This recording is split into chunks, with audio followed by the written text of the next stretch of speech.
Hello दोस्तों, कैसे हैं आप। आशा करता हूँ आप अच्छे हो, स्वस्थ होंगे। दोस्तों, स्वागत है आपका आपके अपने YouTube चैनल पर। दोस्तों, इन दिनों एक भारतीय बिजनेसमैन की काफ़ी चर्चा हो रही है जो मुकेश अंबानी को पछाड़कर भारत के सबसे अमीर व्यक्ति बने हैं और विश्व के सबसे अमीर व्यक्तियों को भी कड़ी टक्कर दे रहे हैं। जी हाँ दोस्तों, मैं बात कर रहा हूँ भारत के मशहूर बिजनेसमैन गौतम अडानी की, जिन्हें एक वक्त था जब आर्थिक तंगी के कारण अपनी पढ़ाई भी छोड़नी पड़ी थी, लेकिन आज वे एयरपोर्ट से लेकर बंदरगाह, कोयले से लेकर खाने के तेल से भी पैसा कमा रहे हैं। लेकिन दोस्तों, बहुत ही कम लोग हैं जिन्हें अडानी के बारे में ज़्यादा कुछ पता है। तो दोस्तों, आप भी अगर अडानी के कामयाब होने के सफ़र को जानना चाहते हैं तो वीडियो को बिना स्किप किए अंत तक बने रहिए हमारे साथ और जानिए गौतम अडानी की ज़िंदगी और व्यापार का सफरनामा। दोस्तों, गौतम अडानी का जन्म 1962 में गुजरात के अहमदाबाद में बेहद ही गरीब परिवार में हुआ था। उनके पिताजी का छोटा सा कारोबार था, लेकिन वह भी कुछ खास नहीं चल रहा था, जिसके कारण वक्त के साथ परिवार की आर्थिक हालात भी बिगड़ती चली गई और यहाँ तक कि गौतम अडानी को अपनी पढ़ाई बीच में ही छोड़नी पड़ी और काम करने के लिए हाथ पैर मारने पड़े। इसी बीच बेहद कम उम्र में ही गौतम अडानी मुंबई आ गए और थोड़े से संघर्ष के बाद उन्हें एक डायमंड सप्लायर के यहाँ नौकरी मिल गई।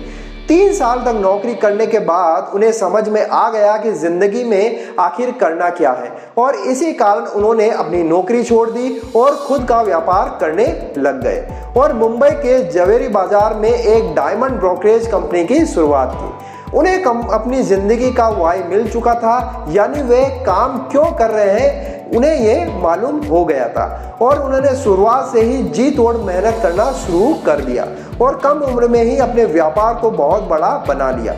लेकिन उनकी किस्मत चमकी साल 1981 में, जब उनके बड़े भाई ने उन्हें अहमदाबाद वापस बुलाया। दरअसल उनके भाई ने सामानों को लपेटने वाली प्लास्टिक की एक कंपनी खरीदी थी, मगर वो चल नहीं रही थी क्योंकि जो कच्चा माल चाह रहे थे वह जरूरत के हिसाब से नहीं मिल रहा था और भारत के बाहर से कच्चा माल आयात करना पड़ रहा था। इसे एक अपॉर्चुनिटी के रूप में देखते हुए अडानी ने कांडला पोर्ट पर प्लास्टिक ग्रेन्यूल्स का इंपोर्ट चालू किया और साल 1988 में शुरू की अडानी एक्सपोर्ट, जिसका नाम बदलकर बाद में अडानी एंटरप्राइजेस कर दिया गया। इसमें धातु, एग्रीकल्चर प्रोडक्ट और कपड़े की कमोडिटी की ट्रेडिंग होती थी। थोड़े ही समय में ये काम चल पड़ा और कुछ ही समय में इस बिजनेस से अडानी भारत में और विश्व में बड़ा नाम बन गए। और फिर साल आया 1994 में, जब अडानी एंटरप्राइजेस को शेयर मार्केट में लिस्ट कर दिया गया। फिर साल आया 1995 का।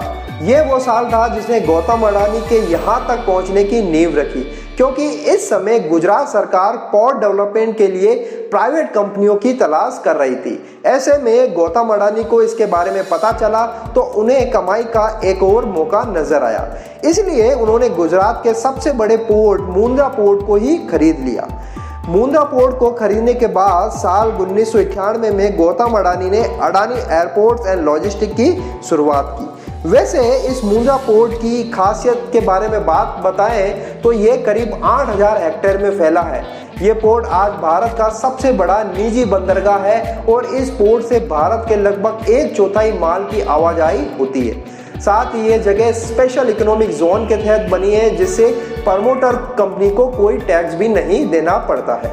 साथ ही यहाँ private power plant, private railway line और प्राइवेट एयरपोर्ट भी है।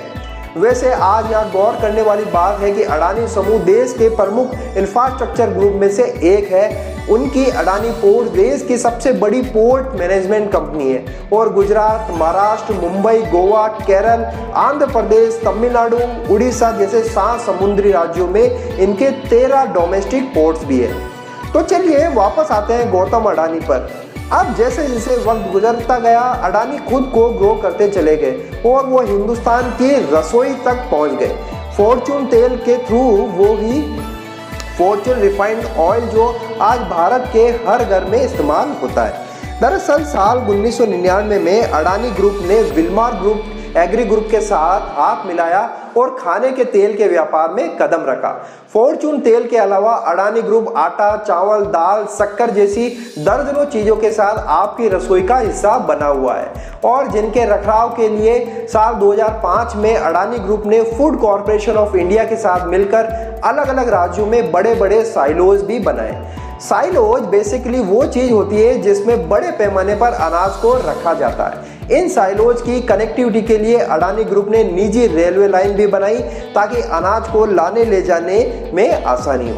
कहते हैं कि हीरे की परख जौहरी ही जानता है, इसलिए अडानी को कोयले की खान में भी पैसा नजर आया। उन्होंने डोमेस्टिक इलेक्ट्रिसिटी का जनरेशन शुरू कर दिया और बड़े बड़े राज्यों को बिजली सप्लाई करना शुरू किया। लेकिन इतने बड़े पावर प्लांट को चलाने में बहुत कोयले की आवश्यकता होती है, इसलिए उन्होंने दिमाग लगाया और ऑस्ट्रेलिया की कोयल माइन को खरीद लिया। फॉर्च्यून मैगजीन के अनुसार साल 2010 में अडानी ने लिंक एनर्जी से 12,147 करोड़ में कोयला खदान खरीदी थी।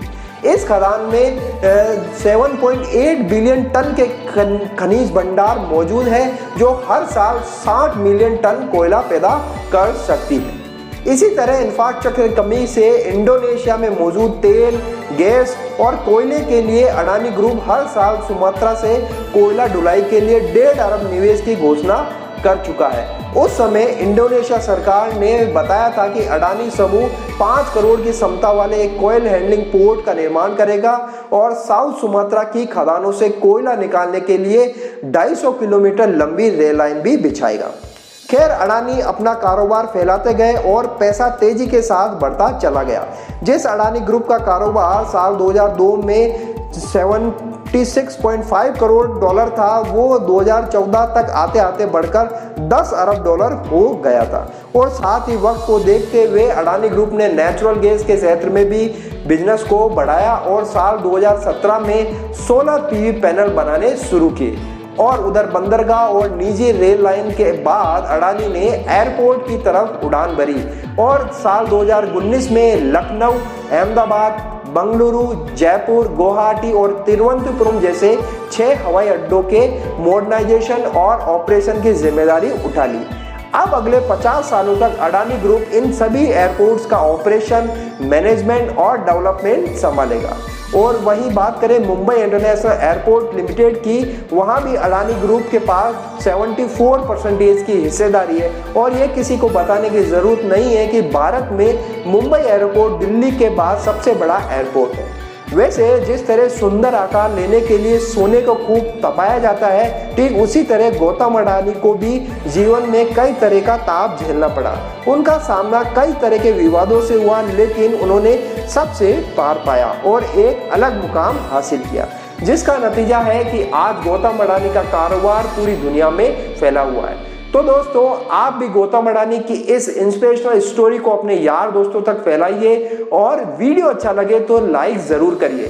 चैनल पर नए हैं या अभी तक सब्सक्राइब नहीं किया तो चैनल को जरूर सब्सक्राइब कर लीजिए और वीडियो अच्छा लगे तो प्लीज लाइक करिए। तो दोस्तों, फिर मिलते हैं एक नए वीडियो में, एक नई जानकारी, एक नए इंस्पिरेशनल स्टोरी के साथ में। तब तक के लिए अपना ख्याल रखिएगा।